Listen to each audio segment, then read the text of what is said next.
Salut à tous et bienvenue à la deuxième partie de ce 12e épisode de la musique en tout genre.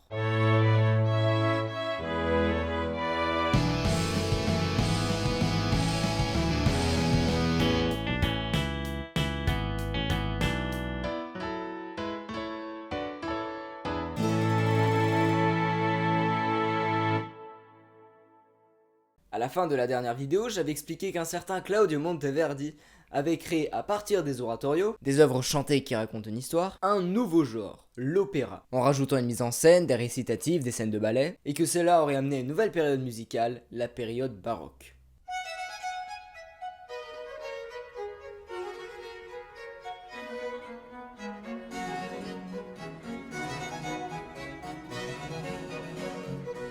Mais pourquoi on dit que c'est avec cet événement que la période baroque est apparue? Est-ce seulement que parce que ce nouveau genre est apparu que, d'un coup, on passe à la période baroque? Vous vous douterez que la composition de cet opéra, l'Orfeo, n'est pas le seul facteur de ce renouveau. En effet, avec cela, Monteverdi a créé un point de départ à une nouvelle manière d'écrire la musique. En plus de l'opéra, d'autres techniques musicales sont apparues, notamment la basse continue, ou basso continuo en italien, qui consiste en une basse avec une suite d'accords faite par un clavier, un clavecin ou un orgue, ou d'autres instruments qui peuvent faire des accords, comme la guitare, le luth, la harpe, et le plus souvent appuyé par un basson, une contrebasse ou un violoncelle, ou même les trois en même temps, et autour de laquelle se forment une ou plusieurs mélodies, ainsi que plein d'autres formes de musique instrumentale, comme les concertos grosso, les sonates ou les suites pour instruments solistes ou orchestres. La période baroque a introduit aussi de nouveaux instruments ainsi que l'utilisation plus généralisée d'instruments déjà existants, comme le clavecin, le clavicorde, une sorte de petit clavier portable avec des cordes frappées, non pincées, contrairement au clavecin, l'orgue, la flûte à bec ou encore la trompette. En parlant d'instruments, on peut aussi noter l'apparition des orchestres en général. À la Renaissance, on l'a vu dans la dernière vidéo, il y avait plutôt des consorts, c'est-à-dire des ensembles d'instruments appartenant à une seule famille. C'est-à-dire qu'on mélangeait pas les instruments de familles différentes. Mais au début de la période baroque, Monteverdi a introduit avec l'Orfeo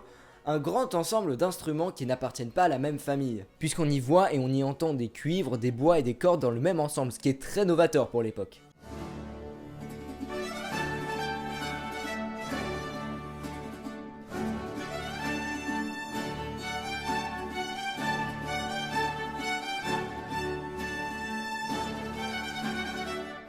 Mais à l'écrit, c'est-à-dire sur la partition, c'était un peu différent de ce que l'on entendait, puisque le nom des instruments n'était pas spécifié. En effet, le compositeur n'écrivait que 4 ou 5 voix, et le chef d'orchestre qui interprétait la pièce devait faire avec ce qu'il avait de disponible, question d'argent, et en fonction de ce qu'il pensait de ce qui sonne bien ensemble. Ces parties écrites portaient chez Monteverdi du plus aigu au plus grave les noms de clarino, quinta, alto, vulgano et basso. Et le chef d'orchestre articule donc son arrangement en fonction de la tessiture des instruments dont il dispose. L'écriture de tous les instruments sur la partition s'est mise en place progressivement vers la fin du XVIIe siècle. Parlons maintenant des compositeurs de la période baroque, mais que des principaux, puisque contrairement au Moyen-Âge ou à la Renaissance, ici il y en a beaucoup plus. Commençons par l'Italie avec ce compositeur dont on a déjà beaucoup parlé dans cette vidéo, Claudio Monteverdi. Né en 1567 à Crémone et mort en 1643 à Venise, il est donc celui qui a introduit la période baroque avec son opéra L'Orfeo.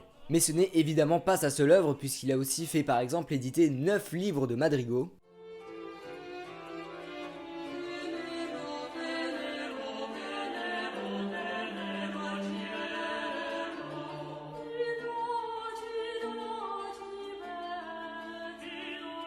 Si vous savez pas ce que c'est les madrigaux, je vous renvoie à ma vidéo sur la musique du Moyen-Âge et de la Renaissance. Ou d'autres opéras comme Il ritorno d'Ulisse in patria, le retour d'Ulysse à la patrie,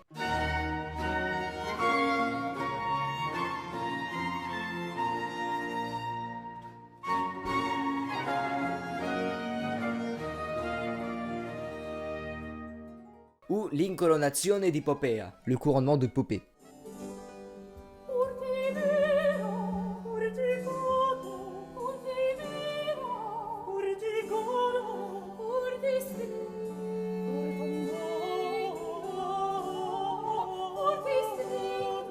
Mais bon, vu qu'on a déjà beaucoup parlé de lui avant, on va passer directement au compositeur suivant, Arcangelo Corelli. Né en 1653 à Fusignano et mort en 1713 à Rome, il est surtout connu pour sa version de la Follia, une œuvre musicale qui a été reprise par beaucoup de compositeurs. Et c'est donc la version de Corelli qui est la plus connue, celle-ci éditée dans le livre des pièces de viol. On parle bien de l'instrument ici.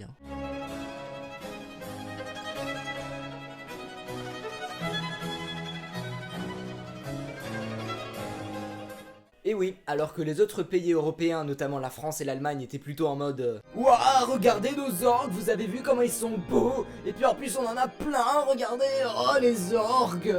En Italie, ils étaient plutôt en mode le orgue. Non, on connaît pas, non. Par contre, on a plein de violons, si vous voulez. Et la quintessence de cette utilisation massive du violon en Italie est incarnée par le célèbre Antonio Vivaldi. Né à Venise en 1648 et mort à Vienne en 1741, Vivaldi a une énorme influence sur la musique en apportant beaucoup à la forme musicale du concerto, puisqu'il en a composé plus de 500, dont 230 pour violon solo. Le concerto est une pièce musicale en 3 mouvements, un rapide, un lent et à nouveau un rapide, et où un instrument soliste dialogue avec un orchestre. Cette forme musicale prendra encore plus d'importance pendant les périodes classiques et romantiques. Et Vivaldi était donc le maître de ça à son époque. Et son œuvre la plus connue est d'ailleurs une série de 4 concertos, une œuvre que tout le monde connaît. Je parle bien évidemment des 4 saisons. Cette œuvre est donc un regroupement de 4 concertos pour violon solo qui représentent chacun une saison, à savoir le printemps, la musique d'attente des centres d'appel téléphoniques,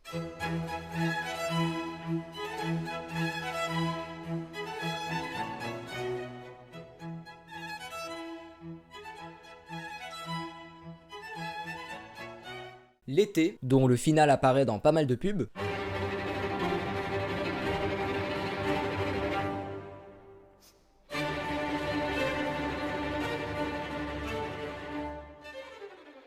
l'automne,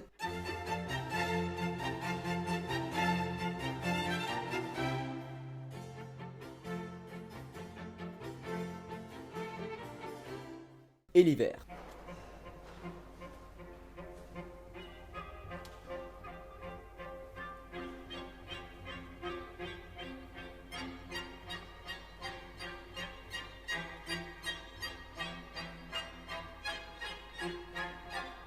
Mais pour celui-là, il s'agit en fait de concerto grosso, car en plus du soliste principal, il y a un trio de 2 violons et un violoncelle qui alternent dans les dialogues avec l'orchestre. En Italie, nous avons aussi Alessandro Scarlatti, né à Palerme en 1660 et mort à Naples en 1725, qui a surtout composé des opéras.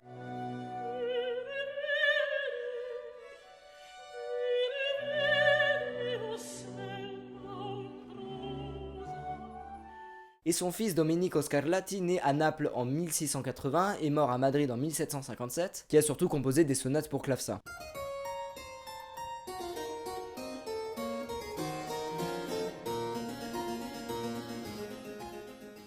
Passons maintenant au pays du fromage, du vin et de la danse des canards, la France. Et oui, la France n'a pas accueilli uniquement des musiciens comme Francis Lalanne, Calogero ou Patrick Sébastien, puisqu'à la période baroque, il y avait beaucoup de compositeurs de qualité. En premier, nous avons Jean-Baptiste Lully, compositeur à la cour de Louis XIV. Né à Florence en 1632 sous le nom de Giovanni Battista Lully, ouais, du coup, il est pas totalement français, et mort à Paris en 1687, Lully a tellement marqué les esprits en France à son époque qu'il a presque imposé sa manière d'écrire dans tout le royaume pendant une bonne centaine d'années. Il a composé notamment 36 ballets de cour, 14 comédies-ballets dont Le bourgeois gentilhomme, inspiré de la pièce de Molière,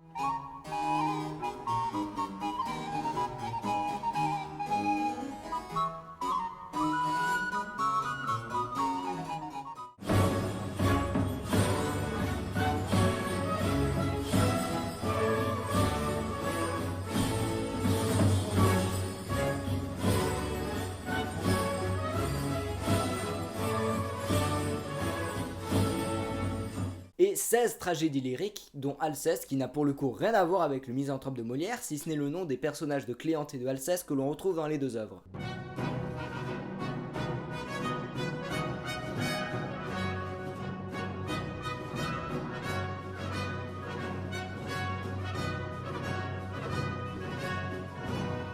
Plus tard, nous avons François Couperin. Né à Paris en 1668 et mort dans la même ville en 1753, Couperin a aussi été compositeur de la cour, mais cette fois-ci pour Louis XIV et Louis XV, et il s'est avant tout spécialisé dans la musique pour orgue. Il a d'ailleurs été organiste de la Chapelle Royale. Donc ouais, c'est pas n'importe qui le mec. Une de ses œuvres les plus connues pour orgue est l'Offertoire sur les grands jeux.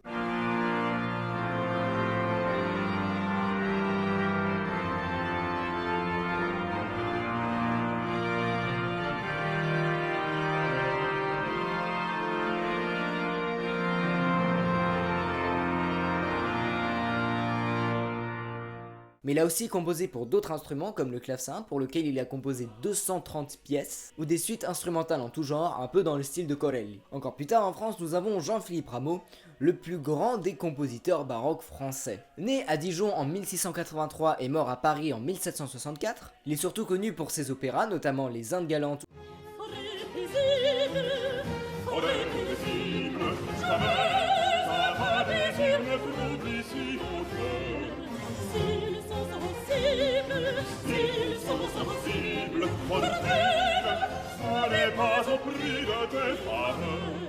ou Castor et Pollux.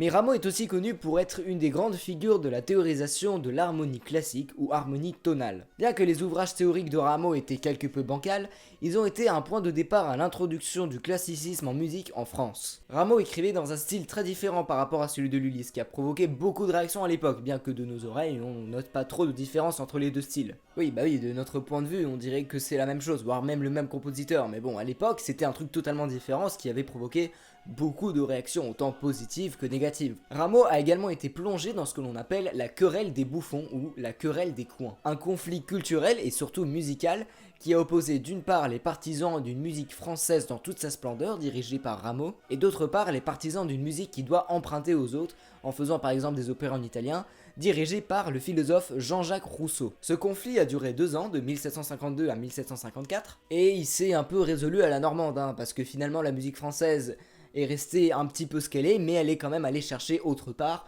ce qui a provoqué finalement un renouveau de celle-ci. Passons maintenant outre-Manche pour parler des compositeurs baroques anglais, en commençant par Henry Purcell. Né à Londres en 1659 et mort dans la même ville en 1695, il est considéré comme le plus grand compositeur anglais. Il a composé plusieurs semi-opéras, c'est des opéras où il y a des alternances de chants et de dialogues parlés, comme King Arthur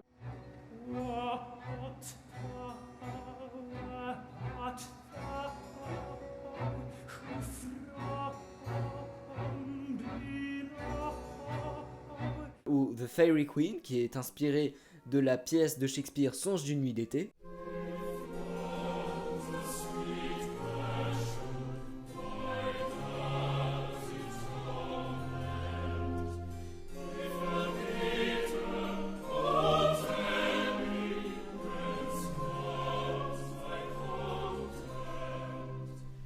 Et un seul vrai opéra, Didon et Énée.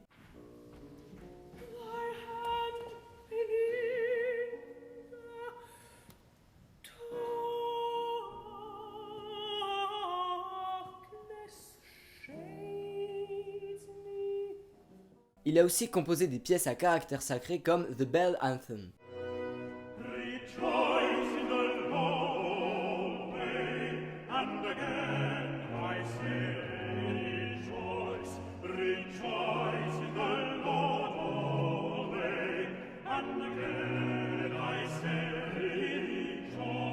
Ensuite, parce que j'ai pas trouvé d'autres compositeurs anglais assez pertinents et parce que j'ai envie de faire une super transition entre les compositeurs anglais et les compositeurs allemands, je vais vous parler de Georg Friedrich Händel ou George Frederick Händel. Comme vous l'aurez deviné, Händel est un compositeur né en Allemagne, plus précisément à Halle en 1685, et qui a passé la moitié de sa vie en Angleterre jusqu'à sa mort à Londres en 1759. Bon, il a aussi vécu un petit peu en Italie quand il était jeune, mais bon, c'était pas très long, il a surtout composé de la musique vocale là-bas. Mais c'est à Londres qu'il acquiert sa maturité de compositeur et qu'il commence à composer beaucoup de suites, de sonates, de concertos, d'ouvertures et beaucoup de musique vocale. Alors au service du roi à peine couronné Georges Ier, qui était d'ailleurs son patron lorsqu'il habitait en Allemagne, Händel écrit sa célèbre Water Music, un regroupement de 3 suites pour orchestre, qui, selon la légende, aurait tellement plu au roi Georges Ier qu'il aurait demandé, après l'avoir écouté une première fois, de le jouer 3 autres fois.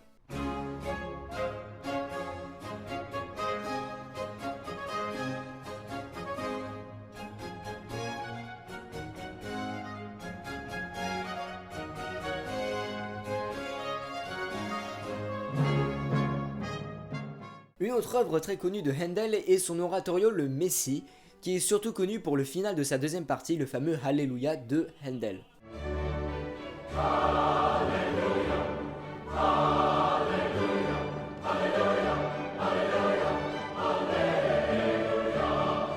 Comme autre œuvre à caractère religieux de Handel, il y a aussi Zadok the Priest, une œuvre qui est jouée lors des couronnements.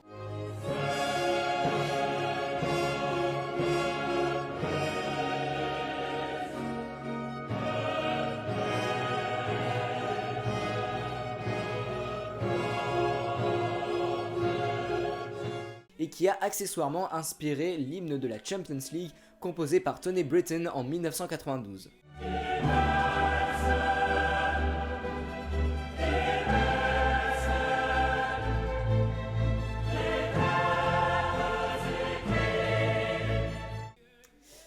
Voilà, j'ai réussi à parler de foot sur la chaîne. Bon, on passe à la suite ? Allez, les compositeurs allemands maintenant. Le plus connu d'entre eux est Johann Sebastian Bach. Mais vu que j'ai déjà fait une vidéo sur lui, je vais juste te dire quelques mots-clés pour résumer. Naissance en 1685 à Eisenach, mort à Leipzig en 1750, fugue, concerto brandebourgeois et autres concertos pour divers instruments, musique pour orgue, musique pour clavecin, le clavier bien tempéré, 2 passions. Bref, si vous voulez plus de détails, je vous laisse aller voir la vidéo que j'ai faite sur lui. Bach est aujourd'hui si connu que les autres compositeurs allemands de la période baroque sont totalement écrasés par lui, alors que Bach lui-même n'était connu qu'en Allemagne centrale de son vivant et à sa mort il est tombé dans l'oubli jusqu'au 19e siècle quand on a décidé de remonter la généalogie Bach et qu'on a redécouvert toutes ses œuvres. Mais je vais quand même parler de quelques-uns de ces autres compositeurs allemands parce que ça peut toujours être un petit plus. En premier, Johann Pachelbel. Né à Nuremberg en 1653 et mort dans la même ville en 1706, il a la particularité d'être moins connu que sa plus grande œuvre, le canon en ré majeur.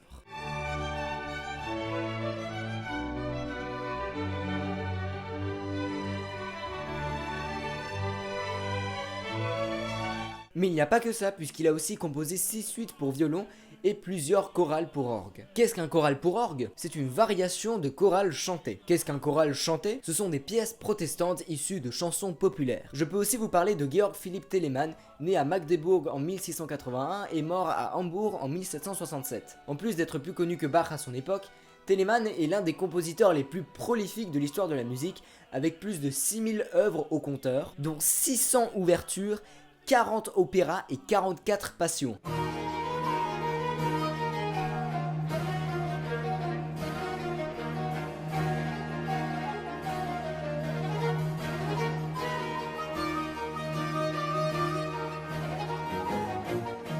À côté, Bach, avec ses 3 passions, avec une qui s'est perdue là, c'est rien. Il y a évidemment eu des compositeurs baroques dans d'autres pays européens, en Pologne, au Danemark, en Espagne, en Portugal, en Suisse, aux Pays-Bas, et même en Amérique, puisque c'était devenu un territoire conquis par les Européens, et ceux-ci y avaient apporté leur culture et évidemment leur musique. Mais ces compositeurs ont eu beaucoup moins d'importance que ceux que je vous ai cités dans cette vidéo. Voilà, c'est ainsi que finit cette vidéo sur la période baroque. La prochaine fois, nous parlerons bien évidemment de la période classique. Si la vidéo vous a plu, n'oubliez pas de mettre un pouce bleu, de partager la vidéo, abonnez-vous et activez la cloche afin d'être averti de la sortie de mes prochaines vidéos. Allez, salut!